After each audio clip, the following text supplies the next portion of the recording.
Halo sahabat Kompas TV, balik lagi sama aku Sinta Milenia di sini. Mengikuti berita yang kemarin sempat viral video penghadangan mobil salah satu relawan di lokasi gempa di Cianjur. Diduga warga yang menghadang ini belum mendapatkan bantuan, distribusi bantuan dari beberapa relawan. Nah, di sini saya sudah bergabung langsung dengan salah satu relawan yang berada di mobil. Boleh nggak saya pengen tahu kronologi awalnya sebelum dihadang itu seperti apa? Kejadiannya seperti apa? Kita melintas lah, melewati balai desa pada apa pada Luyu, lewatin lah di situ. Nah di situ memang di jalur udah sepi tuh ya. Setelah kita lewatin balai desa pada Luyu, terus kita lewatin lah SMP 3 terbuka pada Luyu. Pas kita di depan SMP, kita udah melihat nih ada beberapa anak muda itu berdiri di tengah jalan.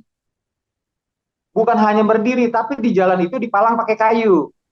Oh, Wah, dipalang ini udah pakai nggak benar kayu nih. ya, Ya, Mas? di bawah dipalang pakai kayu. Oh iya, iya. Ya, palang pakai kayu itu mereka seperti yang digambar video itu ya. Nah, sementara di sisi kanan kita itu kan ada jalan kayak pertigaan kecil ya. Iya. Itu memang ada angkot, tapi angkot itu berhenti di situ. Waktu sebelum kita lewat, kita juga dia ngeliat-liat dan jauh kelihatan tuh angkot memang lagi berhenti di situ. Tapi ketika kita dijegat, angkot itu jalan, gitu kan. Nah, waktu dijegat itu begini ceritanya. Dia bilang, Pak, minta bantuan Pak, gitu kan. Ya, kita anggap wajar seperti yang di bawah sebelumnya. Cuman cara memintanya ini kasar.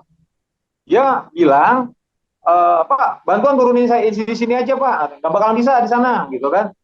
Wah, saya bilang nggak bisa, karena ini pesanan orang. Kita harus sampai lokasi yang kita tuju, ini di Sarampat, karena di sana itu sangat minim bantuan, kan gitu. Saya bilang, oke, kalau memang seperti itu, Kak, saya seperti yang di video, Kang, ini kita darurat, darurat. Kenapa saya katakan darurat? Karena memang yang dia mau kita tuju itu minim bantuan, terlebih mereka sangat membutuhkan susu balita. Mereka butuh banget susu balita, gitu. Saya kan udah bawa beberapa kotak untuk umur 0 sampai 6 bulan dan juga 6 bulan sampai 1 tahun. Kita bawa beberapa pak itu untuk khusus yang karena sesuai dengan permintaan, makanya kita bawa selain beras gitu kan, mie instan dan lain-lain, biskuit dan juga susu kotak untuk anak-anak. Tapi untuk pemerataan distribusi bantuannya seperti apa, Mas? Apakah Gimana?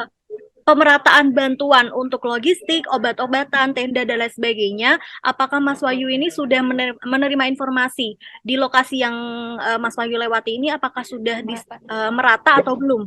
ya. Kalau soal merata atau tidak, saya kurang paham ya. Tapi saya beberapa netizen itu memberikan link ke saya, memberikan DM di Twitter, bagaimana kondisi. Ada juga sih memang beberapa teman yang mengirimkan data di Rancagong, keluarganya yang kurang bantuan atau bahkan belum menerima bantuan. Atensi kita adalah ya kita akan memberikan atensi, kita kumpulin datanya dan kita akan ke lokasi tersebut. Sama seperti halnya waktu ke Sarampat gitu. Jadi kita kumpulin dulu informasi nih. Oh, ini kita ada di sini nih. Nggak belum ada nih. Udah kita kita ke sana ya, kan gitu kan. Nah, seperti itu. Cuma kalau di Ranca Goong kemarin, cuma di bawah ya, yang di bawah yang bukan yang di atas lagi ya. Yang di bawah tuh banyak mobil relawan. Kemarin tuh macet itu kan karena banyak mobil relawan yang parkir di pinggir jalan karena kan sementara ruas jalan kan sempit. Ya kita juga nggak bisa menyalahkan juga karena kondisi jalan sempit. Itu kan sementara mereka juga butuh bantuan, ya kita memahami kondisi itu, kita memahami, sangat memahami kondisi saudara-saudara kita yang ada di lokasi gempa. Makanya bagaimana caranya kita juga bisa masuk ke lokasi. Kasihan loh, ini kita baru masuk dari jalan utama ke atas ini kan belum terlalu jauh. Lalu bagaimana kondisi orang-orang yang ada di ujung sana, Iya, yang iya. terisolir? Makanya kenapa bantuan itu nggak sampai, mereka teriak. Ya ini salah satunya yang jadi penghambat. Ya itu makanya juga kita mengucapkan terima kasih banyak buat Polres Cianjur ya yang bergerak cepat pada saat itu. Karena apa? Ini dampaknya juga jadi nggak bagus nantinya. Oh ternyata orang begini, enggak juga gitu loh. Ini kan hanya segelintir orang. Sementara ribuan orang itu sangat menunggu bantuan dari relawan yang lain. Seperti yang informasi yang sudah saya dapatkan, warga yang Ah, menghadang itu kan sudah meminta maaf seperti itu. ah, Kira-kira bagaimana untuk penyelesaiannya, Mas? Ya, kalau saya sih no problem sih ya. Kalau saya pribadi sih nggak ada masalah dia mau minta maaf atau enggak, itu pun nggak ada masalah karena buat kita di lapangan kita udah fight kan gitu kan, apapun yang terjadi kita bakal hadapi. Cuman yang jadi ya kita balik lagi, kita makasih banget sama Polres Cianjur yang sudah mengamankan dan bahkan mereka mengeluarkan flyer bagi relawan atau siapapun yang akan mengirimkan bantuan, jika membutuhkan bantuan dari aparat kepolisian untuk pengawalan, memberikan linknya, kita bisa kontak ke sini. Ini bagus banget dan ini jarang loh ya, jarang yang dilakukan. Ini udah bagus dari operator, kita senang banget adanya seperti itu. Artinya ada rasa aman untuk para relawan yang akan membantu.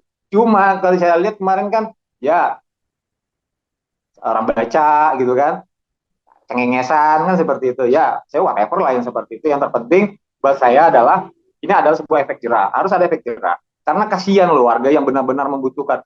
Kalaupun dia sangat membutuhkan, mungkin caranya tidak akan seperti itu. Bahkan kemarin ada loh ibu-ibu dan juga bapak-bapak nyamperin ke saya, dia ketok kaca, Pak, saya minta Pak apa namanya bantuan Pak, kita minta bantuan terpal, kita terpal nggak ada. Cuma kan kita biasakan nih di mobil nih, beras itu selain yang 25 kilogram, kita selalu bawa beras yang 5 kilogram.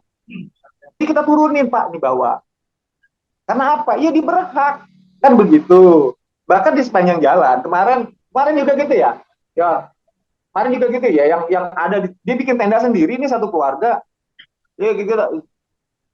Kalau ini bisa netes air mata kita kali. Kondisi di pinggir jalan satu keluarga sementara cuaca hujan. Bayangin sama anak-anak, kita kan berpikir yang begitu ya. Pada akhirnya apa? Dia nggak minta. Kita yang inisiatif, kita turunin beras karena di satu keluarga, kita turunin beras yang 5 kilogram sama nasi cepat saji. Itu kenapa nasi cepat saji kita selalu bawa? Karena pada saat itu tidak langsung bisa masak atau bisa masak atau tidak? Kan tidak, belum tentu semuanya bawa nasi beserta nasi beserta lauknya. Ini yang kita lakukan. Selain logistik yang apa namanya seperti beras, kita juga bawa cepat saji agar pada saat bantuan itu tiba mereka bisa makan dan beras yang lainnya bisa mereka masak berikutnya. Itu yang kita lakukan. Baik, oke. Semoga kedepannya nanti bantuan lebih merata, Mas Wahyu juga Amin. para relawan-relawan lainnya Amin. lancar, dan Amin. semoga cepat tertangani dengan baik ya untuk gempa Amin. Cianjur, dan untuk para korban semoga diberikan keikhlasan, kesabaran. Terima kasih Mas Wahyu atas Ya, waktunya. ya Selamat sama-sama Mbak. melanjutkan kegiatannya. Terima kasih. Amin. Ini kita Selamat mau, ya siang. kita mau belanja nih. Ya, Iya. baik Mas Wahyu, terima kasih. Ya, terima kasih banyak. Terima kasih banyak.